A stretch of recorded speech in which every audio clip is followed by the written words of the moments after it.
안녕하세요. 형광펜 성경과 함께하는 성경 공부. 오늘은 고린도전서 9장입니다. 내가 자유자가 아니냐, 사도가 아니냐, 예수 우리 주를 보지 못하였느냐. 그 사도행전 1장을 보면은 가룟 유다를 대신해서 새로운 사도를 뽑을 때 그 조건이 있어요. 예수님이 세례받으실 때부터 또 부활하셨을 때까지 또 승천까지 다 그것을 함께 동행한 자가 사도의 그 자격이 되거든요. 이것을 통해서 볼 때 바울은 사실 사도로서의 자격은 딱히 되지 않죠. 물론 자기 스스로가 나는 이방인의 사도로 부르심을 받았다라고도 말하고 그렇지만 다른 사람들에게는 사도로서 이렇게 불려지지는 않았었을 가능성도 있습니다. 그래서 다른 사람들에게는 내가 사도가 아닐지라도 너희에게는 내가 사도다. 나의 사도됨을 주 안에서 인친 것이 바로 너희다. 인쳤다라는 것은 혹은 인친 것이 주 안에서 있는 너희다라고도 번역이 가능합니다. 나를 힐문하는 자들에게 발명할 것, 그러니까 변명하는 것, 그런 것이 이것이니 우리가 먹고 마시는 권이 없겠느냐. 먹고 마시는 권, 이것은 교회에서 어떤 좀 도움을 받는 것, 일종의 사례비를 받는 것을 얘기하는 것 같습니다. 전체적인 맥락을 통해서 보면은 소의 망을 씌우지 말라 이 말씀까지 인용을 하면서 뿌린 자들이 거둘 수 있다라는 얘기까지도 넘어가기 때문에 이것은 일한 거에 대한 대가를 얼마든지 받을 수 있다. 주님께서도 복음을 전하는 자들은 복음으로 말미암아 살리라 명하셨느니라. 이렇게 말하는 걸 볼 때 좀 살해받는 거를 얘기하고 있는 거예요. 그것을 통해서 생각할 때 우리가 다른 사도들과 주의 형제들과 개와 같이 자매된 아내를 데리고 다닐 권이 없겠느냐. 일단은 주의 형제들이라고 나오는 자들은 당연히 야고보 포함되고 유다서를 쓴 유다도 예수님의 동생이 되겠죠. 그 자도 있고 그리고 또 시몬이라는 자와 그 다음에 요셉이라고 이름하는 자가 있습니다. 물론 예수님의 아버지, 그러니까 육체 아버지도 요셉인데 이름이 동일한 이름을 갖고 있습니다. 그 형제도요. 그래서 그 사람들을 얘기하는 게 아닐까 싶어요. 어쨌든 다른 사도들 그리고 예수님의 형제들 그리고 또 게바를 따로 이렇게 쓰고 있는데 왜냐하면 고린도에 아볼로파, 바울파, 게바파, 그리스도파 이렇게 나눠질 만큼 게바가 굉장히 좀 큰 영향력이 있기 때문에 일부러 따로 빼서 쓰는 것 같습니다. 이런 자들과 같이 자매된 아내를 데리고 다닐 권이 없겠느냐. 이 아내를 데리고 다닐 수 있다라는 것은 그 먹고 마시는 권리가 있다라는 것과 같이 봐야 되거든요. 그러니까 다른 믿는 사람들, 그러니까 사도급의 사람들, 그리고 예수님의 형제급의 사람들은 그 아내랑도 같이 다니면서 선교를 했어요. 그리고 교회에서 그 아내들의 목까지도 살해를 해줬던 거죠. 근데 나는 사실 결혼도 안 했고 그랬는데 나 이거 받을 거 없겠느냐, 나 받을 권리 없느냐, 어찌해서 나와 바나바만 일하지 아니할 권리가 없느냐. 그래서 우리는 계속 일하고 남들은 아내랑도 같이 다니고 이들은 쉬었다라는 게 아니라 바라바랑 바울은 죽도록 일만 했고 쉬지도 못하고 막 그러겠느냐. 누가 자비량하고 병정을 다니겠느냐. 이게 뭐냐면은 자기의 돈을 내고 군대를 가겠느냐 그런 뜻이거든요. 우리나라 같은 상황에서도 군대를 가면은 다 그 나라에서 돈을 대주는데 물론 세금으로 되는 겁니다만 하여튼 그렇게 되는데 내가 내 돈 내고 가면서 군대를 가는 거 이건 말이 안 된다라는 거죠. 누가 포도를 심고 그 실과를 먹지 않겠느냐. 누가 양떼를 기르고 그 양떼의 젖을 먹지 않겠느냐. 그러니까 뭔가 일한 거에 대해서는 늘 대가를 받을 수 있다라는 거죠. 내가 사람의 예대로 이것을 말하느냐, 율법도 이것을 말하는 거 아니냐. 모세의 율법에 곡식을 밟아 떠는 소에게 망을 씌우지 말라. 이거 신명기 25장 4절의 말씀인데요. 곡식을 떠는 소의 입에 망을 씌우지 말지니라. 이것은 곡식을 떠는 소가 그 곡식 떨어진 거 그걸 먹을까봐 입에다가 망을 씌우지 말고 좀 먹게 하라 그런 뜻이거든요. 일하려면 좀 먹어야죠. 그렇습니다. 그래서 그 얘기를 하는 건데 이것이 근데 소들을 위해서 하나님이 쓰셨겠느냐. 당연히 사람을 위해서 쓴 거다. 전혀 우리를 위하여 말씀하신 것이다.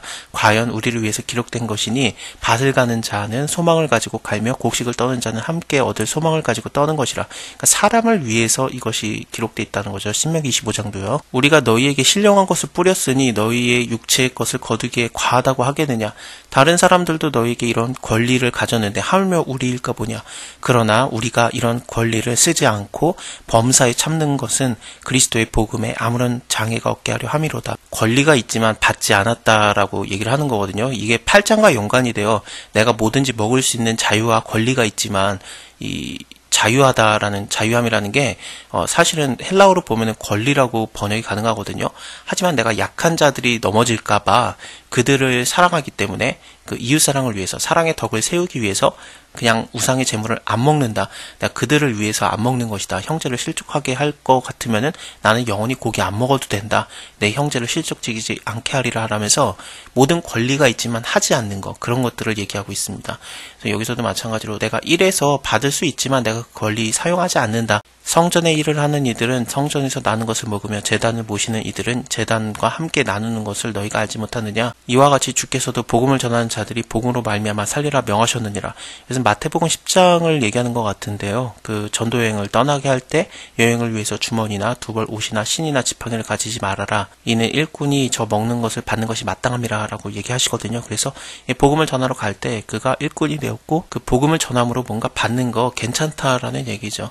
그러나 내가 이것을 하나도 쓰지 아니했고 그 권리, 내가 너희 일을 가르쳤지만 신령한 것을 줬지만 아무것도 받지 아니했고 또 이 말을 쓰는 것은 내가 이와 같이 해서 이제는 좀 줘라, 그렇게 말하는 게 아니다. 내가 차라리 죽을지언정 누구든지 내 자랑하는 것을 헛된 데 돌리지 못하게 하리라. 내가 복음을 전할지라도 자랑할 것이 없으면 내가 부득불 당연히 해야 되는 것을 했기 때문이다. 만일에 복음을 전하지 아니하면 내게 화가 있을 것이미로다. 내가 내 임의로 이것을 행하면 상을 얻으려니와 임의로 아니한다 할지라도 나는 직분을 맡았노라. 그런즉 내 상이 무엇이냐. 내가 복음을 전할 때 값없이 전하고 복음으로 인해서 내게 있는 권리를 다 쓰지 아니하는 이것이로다. 그 바울이 스스로 돈을 벌어서 그 선교를 했기 때문에, 복음을 전했기 때문에 이렇게 권리를 주장하지 않고 받지 않았던 거거든요. 당연히 받아야 돼요. 하지만 받지 않았다라는 건데, 왜냐면 고린도 교회가 워낙에 가난하니까 처음에 1장에서 우리가 봤었잖아요. 막 천한 것들, 뭐 낮은 자들 막 그런 식으로 표현이 됐었기 때문에 고린도 교인들이 부유하지가 않아요.